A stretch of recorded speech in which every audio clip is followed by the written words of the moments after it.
Vamos fazer uma síntese agora do livro de Êxodo. Vamos ao livro de Êxodo. O termo Êxodo vem do grego e significa partida, saída. Foi o nome dado ao livro na tradução chamada Septuaginta, que é aquela tradução grega. Lembra que eu falei para vocês?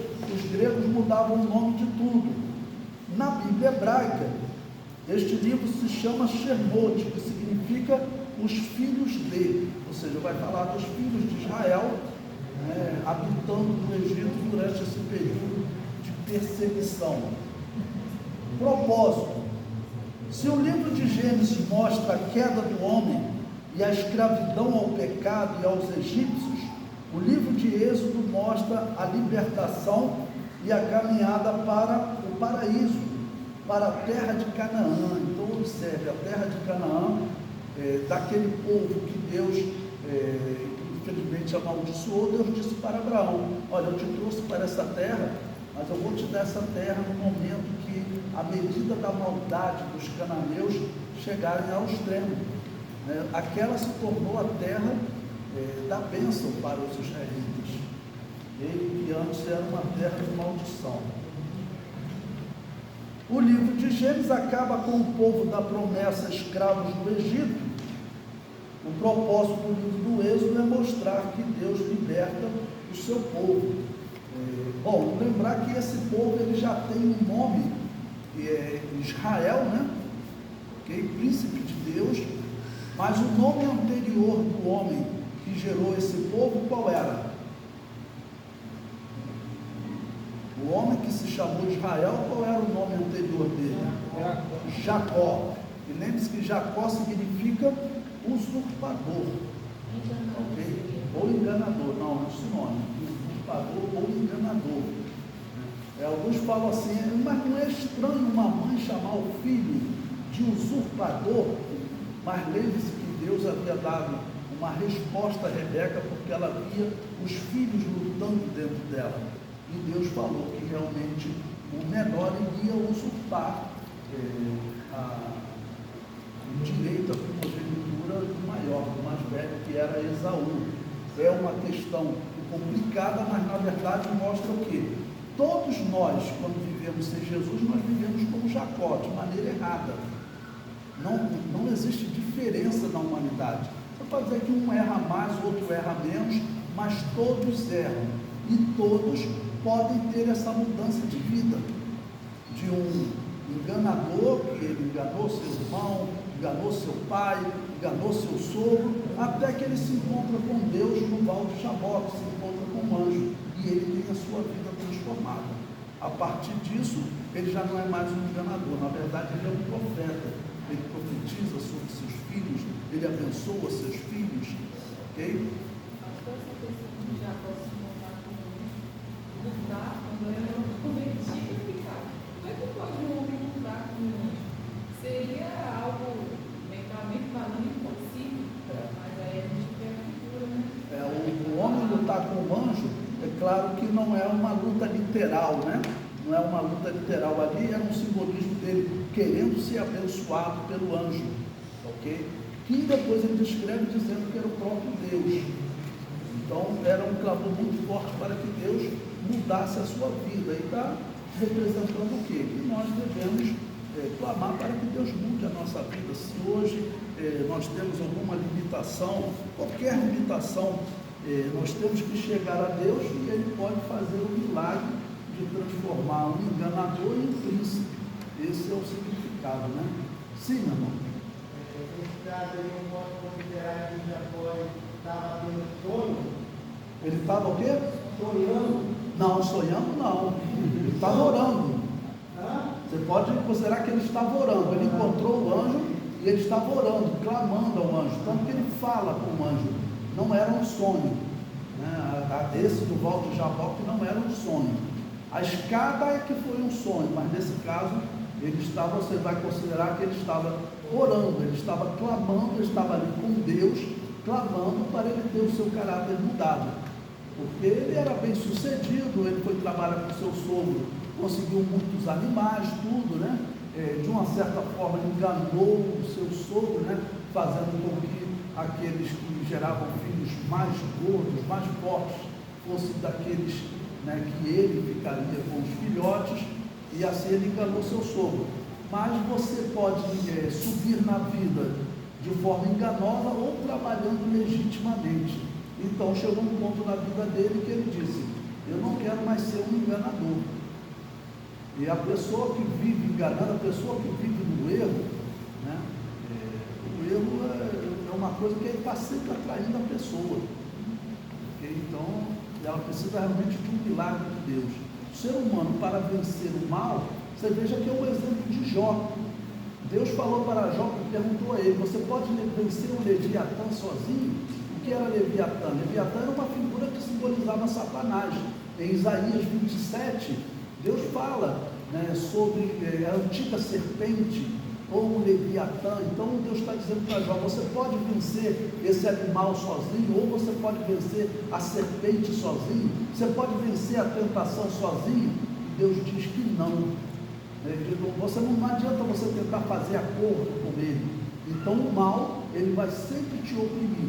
A história das pessoas que fizeram aliança com Satanás e que depois encontraram Jesus, ok? Eles contam que a princípio, quando faz aliança, Satanás dá tudo a ele, mas não adianta. O mal, ele quer oprimir a pessoa nessa vida. Por quê? Qual é o engano de Satanás? Ele diz para você: eu vou te dar riqueza nessa vida e na eternidade a tua alma é minha. Só que na eternidade nenhuma alma é de Satanás. Satanás vai estar sofrendo lá.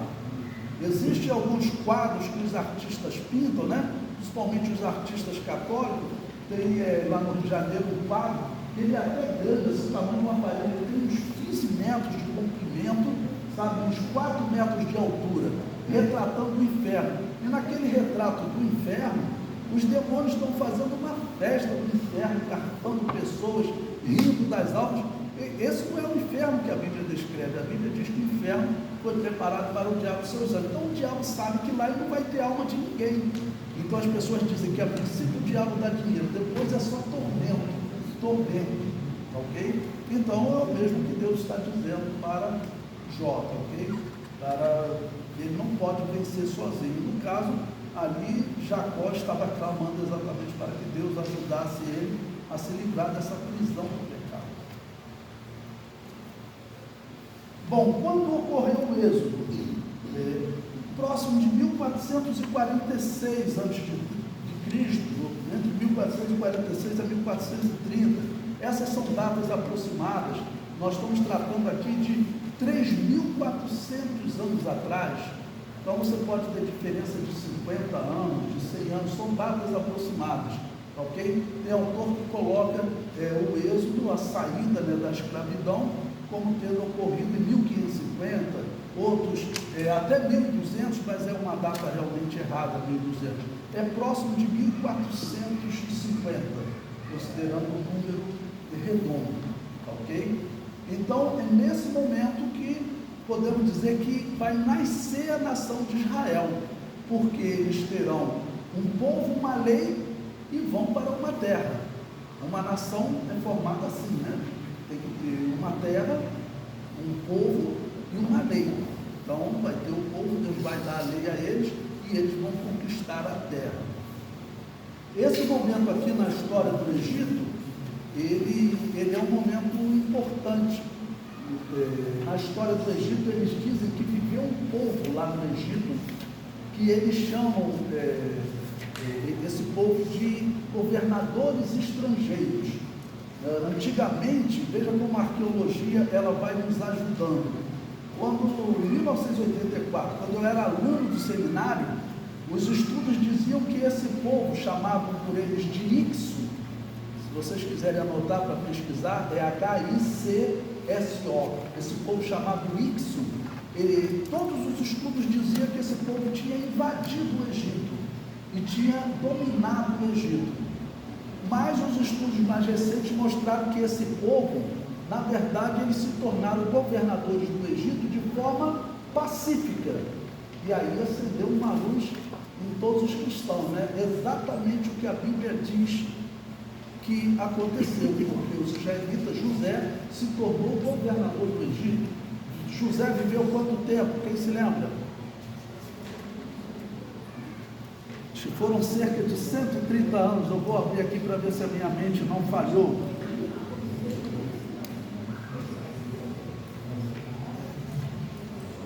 Deixa eu ver se é isso. 110?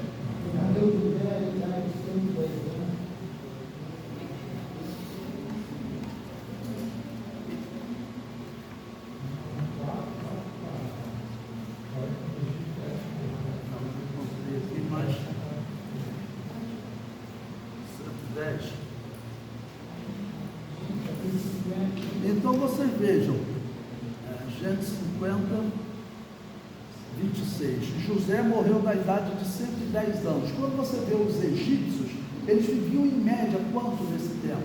A média de vida era entre 40 e 50 anos. Aí chega um homem no Egito, começa a governar o Egito e ele vive lá, ele chegou lá com 30 anos, porque 30 anos ele se tornou governador do Egito, então ele governou o Egito talvez por 2 ou 3 faraós. Segundo a história, o que teria acontecido? Aí esses íxios, eles chamam íxios, eles se tornaram governadores de forma pacífica, ou seja, os israelitas se tornaram governadores do Egito. Até que chegou um faraó que ele resolveu acabar com esse governo. Segundo a história, foi um homem chamado Tutmés I. E com esses estudos da arqueologia mostrou como foi a escravidão dos israelitas. Sendo os israelitas os íxios, como parece ser, significa governadores estrangeiros, a história diz que a arqueologia diz que foram 3 anos de guerras, que teve até morte de faraó. Mas eles acabaram conseguindo oprimir e aí escravizaram esses íxios. E hoje tudo indica que são os israelitas, porque diz que um nome muito comum entre os íxios era o nome Jacó. E diz que os íxios, quando saíram do Egito, eles foram habitar em Jerusalém e construíram um templo. Então, o que a história chama de íxio, você provavelmente vai estar falando dos israelitas, ok? E aconteceu mais ou menos nesse período. Os íxios, eles teriam sido escravizados um pouco antes de 1446, cerca de uns 100 anos antes.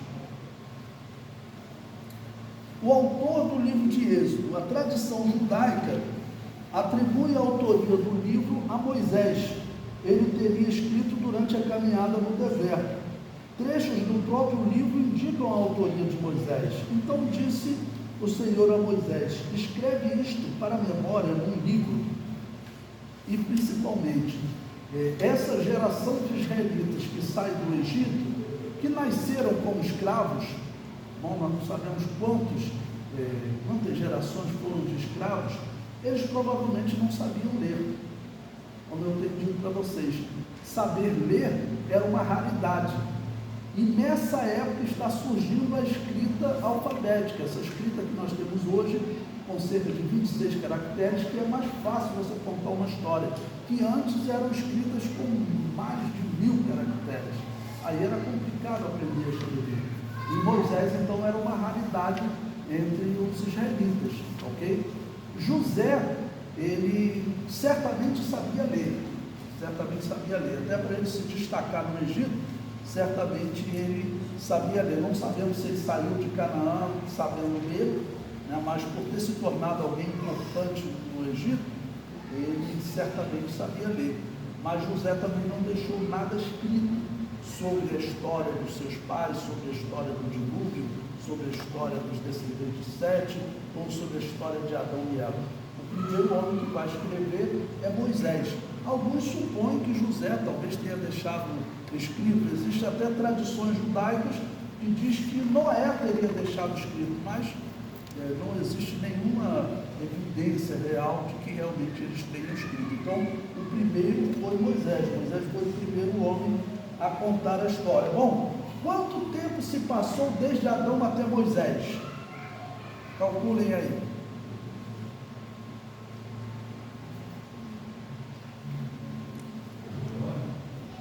Quem falou? Um pouco mais de 2000. Lembre-se que Adão foi criado cerca de 4000 anos antes de Cristo.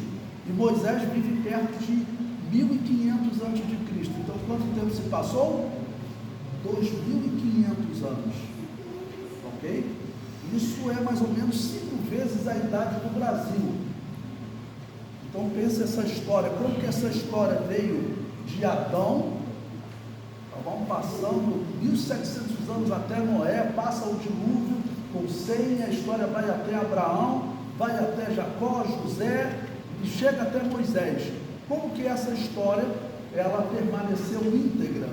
É claro que nós seguimos pela fé. Pela fé nós acreditamos que os céus foram formados, como está escrito, e também pela fé nós acreditamos que Deus preservou a história para que ela fosse uma história íntegra. Tá bom? E ela não fosse pervertida, porque infelizmente o homem, se ele vai contar uma história, tem a tendência de que ele sempre dê uma aumentada, né? Fala, meu irmão. Pois bem, contexto histórico. O êxodo acontece no momento em que o Egito predomina como uma grande potência mundial. Por que isso é importante também, irmãos? Irmão José, ele foi uma das pessoas mais inteligentes da história. Existe a hipótese de que José, ele tenha sido o homem que desenvolveu a escrita alfabética, porque a arqueologia hoje, né, ela data o surgimento dessa escrita alfabética perto de 1800, na região do Egito, né, que teria sido no comércio com os fenícios, e que talvez teria surgido de José. E José, ele teria até desenvolvido medicina no Egito. Vamos abrir a nossa Bíblia aí, no livro de Gênesis.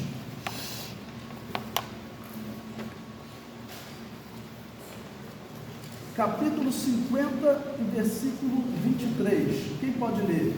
Gênesis 50, versículo 23. Viu José os filhos de Efraim, da terceira geração, também os filhos de Maqui, filho de Manassés, nasceram sobre os joelhos de José. Então, o que significa essa expressão? Nasceram sobre os joelhos de José. Isso é interpretado como José fazia o parto, ok?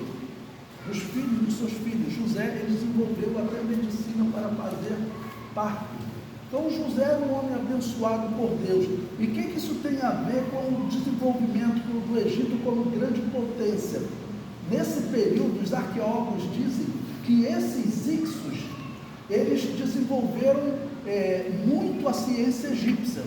Por exemplo, sabe aqueles carros de guerra em que iam puxando por 2 cavalos, e naquele carro de guerra, às vezes, iam 1 ou 3 guerreiros, né? Normalmente ia um guiando os cavalos, o outro ele ia empreendendo e jogando flecha no adversário. Quem desenvolveu essa arma? Eles dizem que foram os Ixos. Ou seja, que provavelmente teria nascido de José. José, o homem inteligente que era, Deus teria dado essa graça a ele, então ele desenvolveu armas, né? Porque, claro, os egípcios viviam em guerra e eles tinham que desenvolver armas.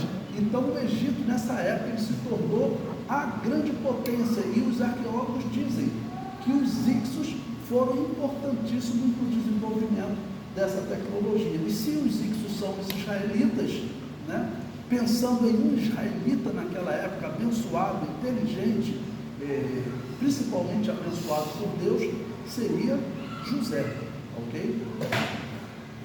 Então, os israelitas, eles foram responsáveis pelo desenvolvimento do Egito como grande potência, porque Deus realmente, ele abençoa os descendentes de Abraão, ele tem esse compromisso com os descendentes de Abraão. Vocês vejam, aonde os israelitas chegam, eles se destacam, eles crescem, né? A história comprova que muitos reis foram, de uma certa maneira, abençoados pelos israelitas. O rei da Espanha, me foge o nome dele agora, mas ele, essa história é contada, por exemplo, pelo Silvio Santos. Você sabe que o Silvio Santos, ele é um judeu, né? O nome dele é Abravanel. E o Silvio Santos, se vocês pesquisarem, vocês sabiam que, segundo os judeus, segundo os especialistas judeus, o Silvio Santos tem direito ao trono de Davi? Eles dizem que ele é descendente de Davi, porque a família Abravanel é uma família muito conceituada, de séculos, e diz que foi a família Abravanel que consertou, ajeitou as finanças do rei da Espanha, ali em 1492, exatamente quando a Espanha estava se destacando e precisava de dinheiro para as viagens marítimas, tá ok? Esse homem chamado Abravanel, é que ele trabalhou e ajeitou as finanças do rei da Espanha. Então os judeus, eles sempre foram abençoados, porque Deus prometeu, né, que iria abençoar os descendentes de Abraão, e promete que eles seriam cabeça e não cauda.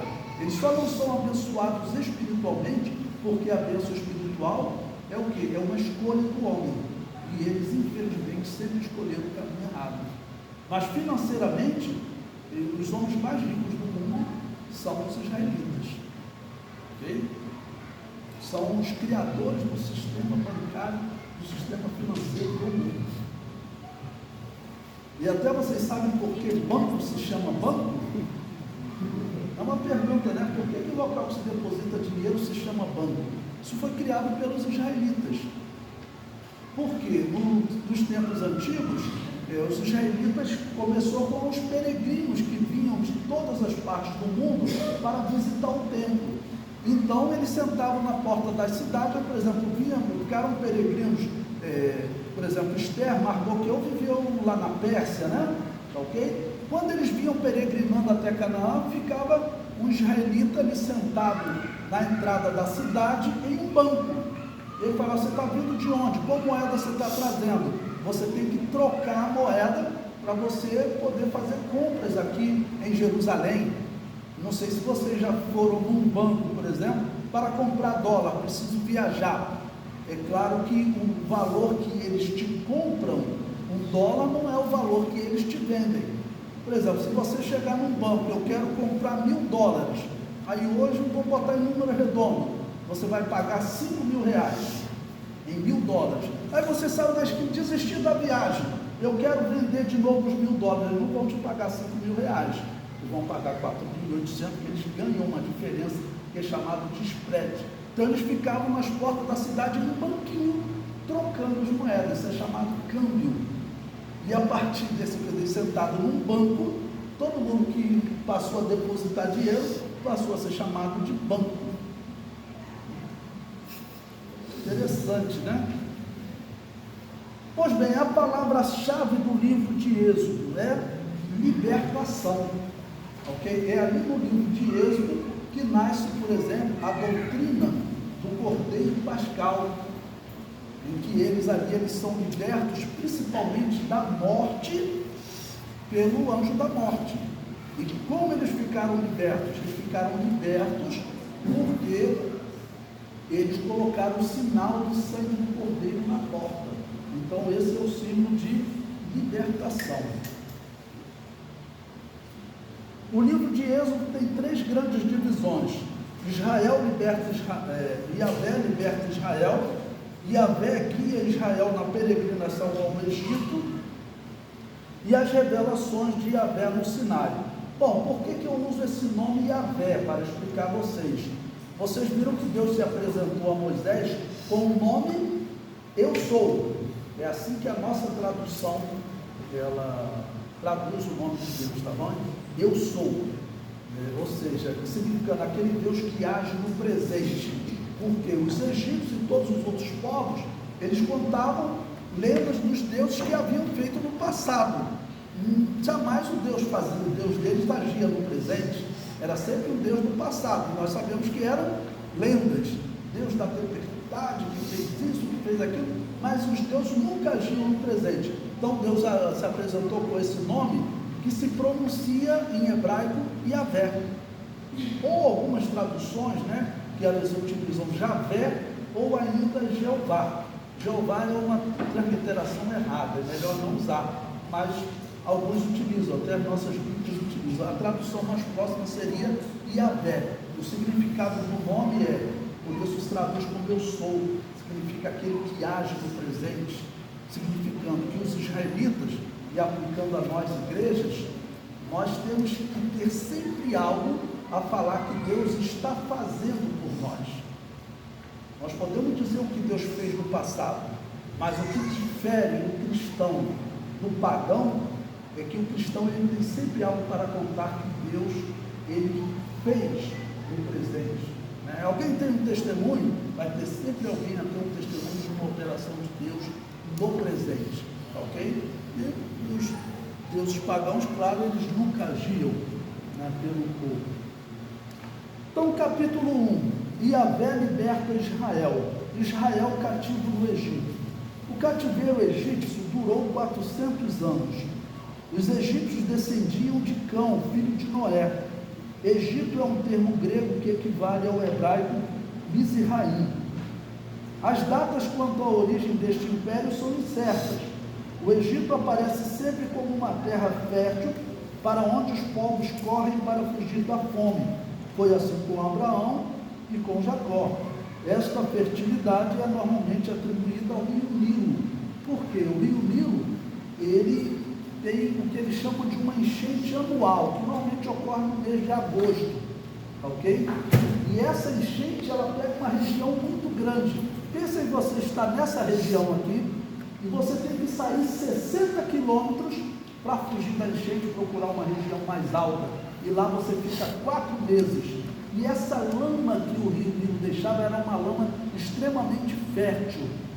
Quando acabava 4 meses de enchente que eles retornavam, eles semeavam o trigo ali, e o trigo crescia ali como não cresce em nenhum outro lugar do mundo. É uma lama muito fértil, é uma enchente assim que não ocorre nessas proporções em nenhum outro lugar do mundo.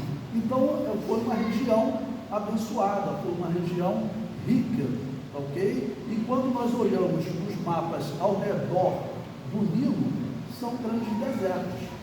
Então quem queria viver sem os impostos do Egito tinha que viver no deserto. Aí, de vez em quando tinha que ir lá comprar alimento do Egito, onde assim o faraó enriquecia.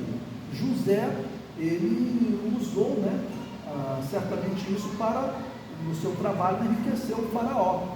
Lembre-se, de onde que José viu de onde o faraó viu no seu sonho as vacas subirem? As vacas subiam de onde? Quem se lembra? Do rio Nilo.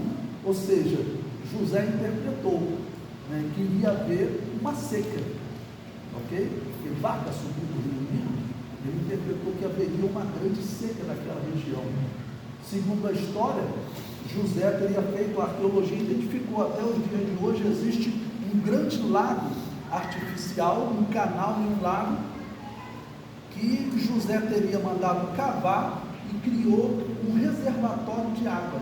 Assim os egípcios tiveram água naquele período de 7 anos de fome, 7 anos de seca.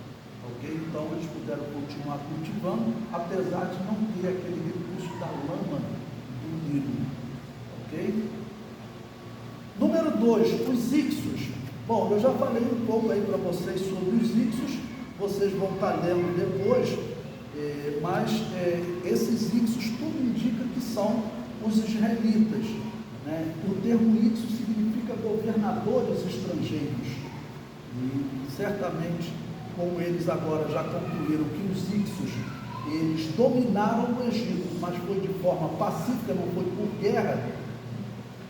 E segundo a arqueologia, os ixos, eles também teve, pelo menos parte deles, que se envolveram na idolatria do Egito, ou seja, os descendentes de José, certamente não todos, porque a Bíblia diz que Deus os visitou e Deus os conheceu, mas alguns teriam se tornado idólatras lá no Egito. Não é possível, né? Que José, um homem fiel a Deus, morreu assim, mas que os seus descendentes, seus filhos, os filhos dos seus irmãos, tenham se envolvido em idolatria lá no Egito. Quem vê, irmãos, a história do homem, até a história da igreja, às vezes nós temos uma geração de pessoas fiéis, de ministros fiéis, mas daqui a pouco vem uma nova geração e vem com a cabeça totalmente mudada. Às vezes nós encontramos homens que ele, até uma determinada parte da vida dele, ele é um cristão autêntico, defende a doutrina de Deus. Daqui a pouco, irmãos, quantas pessoas já conheci assim? Como é que pode a pessoa daqui a pouco estar defendendo doutrinas completamente estranhas? Coisas que, claramente antibíblico. Se vocês forem procurar ele na memória de vocês, infelizmente vocês vão encontrar pessoas assim também. Ou seja, pessoas que conhecem a verdade de Deus, conhecem o reino de Deus, mas daqui a pouco